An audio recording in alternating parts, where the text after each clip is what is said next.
हाँ, hello everyone. तो mostly जो आप लोगों में जो डर रहता है एक वो डर इसी बात का रहता है कि मेरा फॉर्म रिजेक्ट ना हो जाए, कि सर ये गलती हो गई है, मेरा फॉर्म रिजेक्ट ना हो जाए। सर मैंने वो ओबीसी में गलत भर दिया है तो मेरा फॉर्म रिजेक्ट ना हो जाए। फ़ोटोज़ में इश्यूज़ हैं, सर नाम में गलती है, सर ये है, सर मैंने यस को नो कर दिया है। पता नहीं हम इतना ज़्यादा डरते हैं हर चीज़ में कि जैसे यूपीएससी बस फॉर्म ही रिजेक्ट करती रहती है। तो मैंने फिर बात करी, मैंने कहा भी था लास्ट वीडियो में कि आई विल टेल यू कि कौन कौन से सिनारियो में फॉर्म रिजेक्ट होता है ना। तो ये वीडियो उसी चीज़ के लिए मैंने बनाया है। पहली बात आप ये समझ लें कि फॉर्म रिजेक्ट होने के रीजंस बहुत सारे हो सकते हैं, कोई एक रीज़न नहीं है, मतलब मल्टीपल रीजंस हो सकते हैं। पर जो यूपीएससी ने डिस्क्लोज़ किए हैं, क्योंकि यूपीएससी खुद भी जो उनका इंस्ट्रक्शंस हैं जो उन्होंने दिए हैं उसमें उन्होंने साफ मेंशन किया है कि what are the key reasons जिनकी वजह से रिजेक्शन हो सकता है। ओके।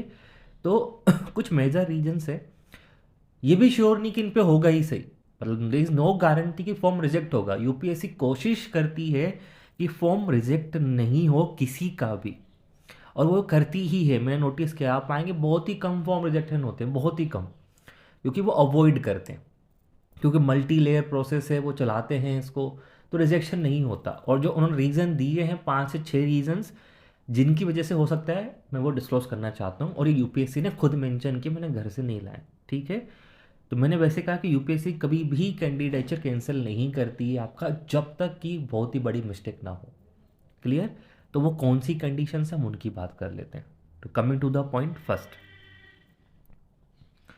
सबसे बड़ी बात है फोटोग्राफ। फोटोग्राफ जो उन्होंने मांगा है, उन्होंने क्लियर मांगा है कि आपका फोटोग्राफ पासपोर्ट साइज़ का होना चाहिए, 3/4 पार्ट पे फ़ोटो होना चाहिए, फिर आपकी नेम और डेट होनी चाहिए, डेट 10 दिन पुरानी आपके पास होनी चाहिए, 10 दिन के अंदर का फ़ोटो होना चाहिए, वाइट बैकग्राउंड होना चाहिए। This is a clear guidelines, है ना। तो फोटो एकदम क्लियर होना चाहिए, बेड क्वालिटी फोटोग्राफ नहीं होने चाहिए। ऐसे फोटोग्राफ जिस समझ में नहीं आ रहा है कि आदमी है कि क्या है, we cannot identify your gender, मतलब बाय फेस से समझ में नहीं आ रहा हमको, है ना। पता ही नहीं चल रहा है कि चेहरा कहाँ पे और आदमी का बाकी बाकी हिस्सा कहाँ पे, समझ में ही नहीं आ रहा, या बहुत ही ब्लर है ना। फेस ही नहीं दिख रहा है, कपड़े कपड़े दिख रहे हैं, ठीक है। तो these are the possible reasons की क्वालिटी फोटोग्राफ ख़राब है, क्लियर नहीं है। तो आप जब फोटो वहाँ पे भरोगे, जब अप्लाई करते हो ना, फोटो भरोगे, तो आप देखना वो दिखाते हैं कि कौन कौन से सिंबल्स वो दिखाएंगे कि वो क्या दिस आर द ये है जो हम एक्सेप्ट करते हैं, ये जो हम नहीं करते। तो क्लियर देखो कि फ़ोटोज़ एकदम क्लियर आ रहा है कि नहीं, क्लियर है, इट्स ओके, देन आगे प्रोसीड करो। तो पहला कारण है फ़ोटो गलत होना। यूपीएससी ने साफ मेंशन किया है कि फ़ोटोग्राफ की वजह से हम कई बार फॉर्म रिजेक्ट करने पड़ जाते हैं। Is it very clear? तो पहले चीज़ याद रखना। सेम चीज़ साइन के लिए भी होती है, कि साइन ऐसे हैं कि लाइक ये, अब this is, how can you say this is a sign, ये कर दिया, this is not a sign. तो साइन भी ऐसे हैं कि बेड क्वालिटी सेम, वहाँ भी क्या हो रहा है कि लाइक आपने क्या कर दिया कि लाइक आपने उसको जो है ब्लर कर दिया, वो समझ में ही नहीं आ रहे हैं। और आपने कुछ भी ऐसा करा है कि वो क्लियर ही समझ में नहीं आ रहा है कि आपने कुछ भी लाइन खींच दी है। तो इट शुड बी लाइक एक जो वैलिडेट सिग्नेचर होते हैं वैसे होने चाहिए, है ना। Same criteria as of photos. और फोटोज़ में एक और चीज़ रखना कि ऐसे बहुत ज़्यादा एडिटेड फोटोशॉप नहीं होना चाहिए, इंसान लगना चाहिए। और ये यूपीएससी ने रूल इसलिए बनाया है कि वो एआई बेस्ड जो फोटोज़ का कंसेप्ट चल रहा है कि लोग किसी की तरह किसी बन के एग्ज़ाम दे लेते हैं, उसको रोकने के लिए ये चीज़ बनाई गई है। तो वो थोड़ा सा सीरियस रहते हैं, है ना। तीसरी चीज़ बड़ा इंटरेस्टिंग है, लोग ध्यान नहीं देते, फोटो की जगह सिग्नेचर और सिग्नेचर की जगह फोटो लगा दी भाई साहब ने, ध्यान रहा नहीं। जो है गर्लफ्रेंड से बात करते रहे, बात करते करते भाई साहब इतने खो गए कि ध्यान ही नहीं दिया कि कौन सा फोटो कहाँ लगाना था, और लगा के छोड़ दिया, नोटिस भी नहीं किया। तो अगर तुमने ऐसा उल्टा काम कर दिया तो फिर यूपीएससी तुमको उल्टा कर देगी, वो फॉर्म रिजेक्शन के लायबल हो जाता है। मैं फिर कह रहा हूँ शायद ना भी हो, पर this is more liable to get cancelled. तो बात सिंपल सा है कि भाई फोटो को फोटो की जगह रखो, साइन को साइन की जगह रखो, नशे पत्ते में काम मत करो, ठीक है। फोर्थ, सबसे बड़ा काम जो मेरे पास आए भी हैं, ऐसा केस कितनी बार मेरे पास आए, मैसेज आते हैं बाद में, तो मैं बताता हूँ ये हुए हैं, ये मैंने रियल में देखे हैं, मैसेज मेरे पास आए भी हैं कई सारे। तो मैसेज बड़ा क्लियर है कि फॉर्म जमा ही नहीं किया भाई साहब ने, नशे में रहते लोग। ये सच्चाई भी है कि फॉर्म भर दिया, पार्ट 1 फिल करके छोड़ दिया। पहले, आज की बात मैं नहीं कर रहा हूँ, जैसे पहले जो होता था पार्ट 1 पार्ट 2 होते थे। तो पार्ट 1 तो भर दिया, पार्ट 2 भूलना ही भूल गए, पार्ट 2 को ध्यान ही नहीं रहा, और किसी ने पार्ट 2 भर दिया तो थर्ड सेक्शन जो होता था पहले, जिसमें फोटो साइन होते थे, सेंटर, वो तो भरा ही नहीं किसी ने। तो भाई साहब आपका फॉर्म ही पूरा नहीं हुआ है तो फिर आपको कहाँ से एडमिट कार्ड जारी करेंगे वो लोग। तो ये चीज़ होती है, तो आप पूरा फॉर्म को फिल करें। इस बार पूरे टोटल आप देखेंगे कि टोटल 3 से पूरे 5 हैं। आप OTR के बाद जाएंगे तो पार्ट 1, पार्ट 2, फिर डाफ है, फिर पार्ट 4 में फोटो आपका सेंटर लोकेशन है। तो पूरा पाँचों भरने के बाद जमा होगा, मैसेज आएगा आपके पास कि you have successfully submitted the UPSC civil services form. Mail भी आएगा, मैसेज भी आएगा, वो जरूर देखना, वो बाबा क्रॉस चेक कर लेना, बिना इसके दिक्कत आती है फिर लोगों को। क्लियर है 4th point. Then 5th point, फ़ी जमा नहीं होती। फ़ी जमा का बड़ा 2 केस है। एक तो आप फ़ी खुद जमा नहीं किए तो भूल जाओ कि आपका फॉर्म जमा हुआ है, क्योंकि फॉर्म जमा ही नहीं हुआ होगा। कुछ केस में क्या होता है, ये हुआ है, एक बंदे का मेरे को मैसेज आया था लास्ट टाइम पर, वो हमें ठीक भी हो गया था कि आपने फ़ी जमा तो कर दी, लेकिन कई बार क्या होता है कि लाइक ट्रांजेक्शन का इशू आ जाता है, बैंक सर्वर का इशू आ जाता है। तो आपने फ़ी जमा करी, पर UPSC के पास क्या हुआ, UPSC के पास बैंक का कंफर्मेशन नहीं पहुंच पाया। तो आपने जमा तो कर दी लेकिन बैंक का कंफर्मेशन UPSC के पास नहीं गया, वो आपको पेंडिंग दिखाता रहा, और आपने डुप्लीकेट पेमेंट कर दी लेकिन वो क्लियर नहीं हुआ।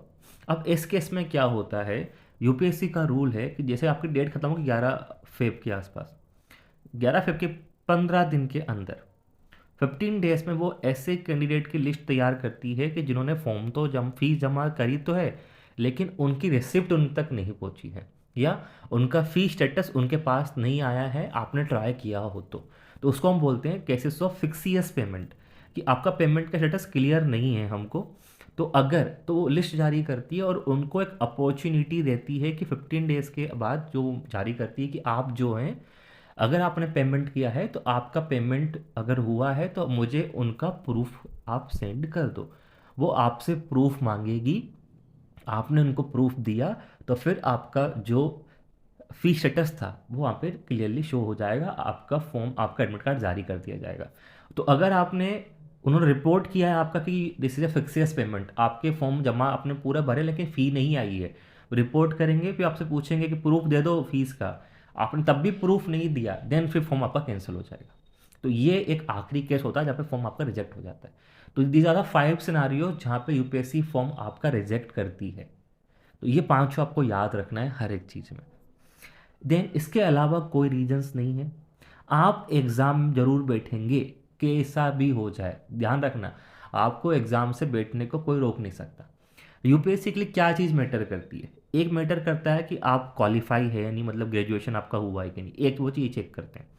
एक वो चेक करते हैं आपकी एज, और तीसरी वो चेक करते हैं आपकी एलिजिबिलिटी। अगर आप किसी कास्ट का बात कर रहे हैं, आप SC ST OBC EWS से हैं, या PWD का आपने कुछ लाभ लिया है, तो ये 3 चीज़ UPSC देखती है, क्योंकि बाकी सब तो क्या है, डिफरेंट चीज़ है, नाम, पापा का नाम, बाकी डिटेल्स तो क्या होता है कि it's a manual thing, human error हो सकती है, वो इसके लिए आपको फॉर्म का भी कैंसिल नहीं हो सकता कि नाम नहीं है, गलत स्पेलिंग मिस्टेक्स, ये सब तो ह्यूमन एरर है, ठीक हो सकते हैं। ये 3 चीज़ देखी जाती है। तो अगर इन 3 में गड़बड़ी पाई गई आपके, आपको एग्ज़ाम देना मिलेगा भी, आप प्री भी देंगे, आप मेंस भी देंगे, आप इंटरव्यू भी देंगे, लेकिन इनमें गड़बड़ी मिलती तो आपको फिर दिक्कत आ सकती है एंड में। मैं अपने आपको एक केस बताता हूँ, मेरे साथ क्या केस हुआ था, बहुत सिंपल सा केस था। जब मेरा पहला अटेम्प्ट था तो मैंने जब मेंस लिखा, तो मेंस लिखा तो उसमें मेरे फादर का जो नाम था, मेरे जो पेरेंट्स का नाम था, वो मेरे जो 10th में नाम था वो मिसमैच कर रहा था। ठीक है, तो उन्होंने मुझे मेल किया, मुझे फ़ोन आया कि ओके आप जो हैं कि उसको करेक्ट करें और सही लेके आएँ। तो मैं सही लेके चला गया, then it was all clear. तो वो आपको इन्फॉर्म करेंगे, इससे आपका इश्यूज़ नहीं होता। एक और केस बताता हूँ कि आई थिंक 1 साल पहले की बात है। एक बच्ची का मेरे को मैसेज आता है, फ़ोन भी आता है, वो हरियाणा की बच्ची थी।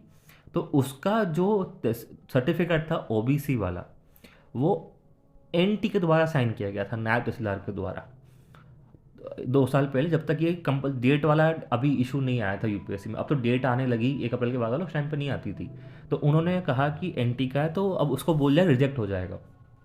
उसका फ़ोन आया मेरे पास, मैसेज आया, तो मैंने उसको यही कहा कि आपका फॉर्म रिजेक्ट नहीं होगा। वो डरी हुई थी, उसका इंटरव्यू कॉल था। मैंने कहा आपका फॉर्म रिजेक्ट नहीं होगा, ना ही आपको आपका कैंडिडेट रिजेक्ट होगा, आप जाओगे इंटरव्यू देने। देन मैंने उनको ऑप्शन बताया कि आप ऐसा भी कर सकते हो कि अगर आपके पास कोई पुराना OBC हो जिसमें NT के अलावा किसी और से साइन हो तो वो ले आओ। एंड उसके पास वो था। मैंने कहा आपको कोई हटाएगा नहीं। अब वो इंटरव्यू देने गई, सेम चीज़ उससे वही मांगा गया कि आपके पास कोई ओल्ड है तो वो ला दो। उसने ओल्ड दिखाया एंड सी वाज वैलिड, वो सही भी थी, सर्टिफिकेट वैलिड माना गया and C goat A job. तो बात इतनी सी है कि हम डरते जाते हैं, तो हमें पता होता है ना कैसे यहाँ पे काम हो रहा है। तो इसीलिए बात ये है कि अगर इश्यूज इसमें आए कि क्वालिफाई, आपने बोला कि आप ग्रेजुएटेड हो और मालूम चला आप नहीं निकले, ठीक है, आपकी एज मानो ज़्यादा निकल गई, या आपने जो बताया सर्टिफिकेट वो गलत लगाया आपने, इन केस में क्या होगा, आपका जो रिजल्ट आएगा फाइनल उसके आगे लगा दिया जाएगा प्रोविजनल, कि आपको अभी हम कंडीशनली अलाउ कर रहे हैं। फिर आपका जब डॉक्यूमेंट फाइनली चेक होंगे और आप प्रूफ नहीं कर पाए, देन वो आपका कैंसिल कर देंगे। तो ये चीज़ होती है। तो अभी कुछ भी नहीं होने वाला है, यू हैव टू गो, ठीक है। तो ज़रा सोचो मत और अपना फॉर्म को भरो चिल तरीके से, है ना। और ज़्यादा सवाल वगैरह मत करा करो, थोड़ा सा शांति रखो खुद को एंड सब अच्छा ही होने वाला है, ठीक है। तो चलिए फिर लाइक करें, शेयर करें, सब्सक्राइब करें। Thank you so much.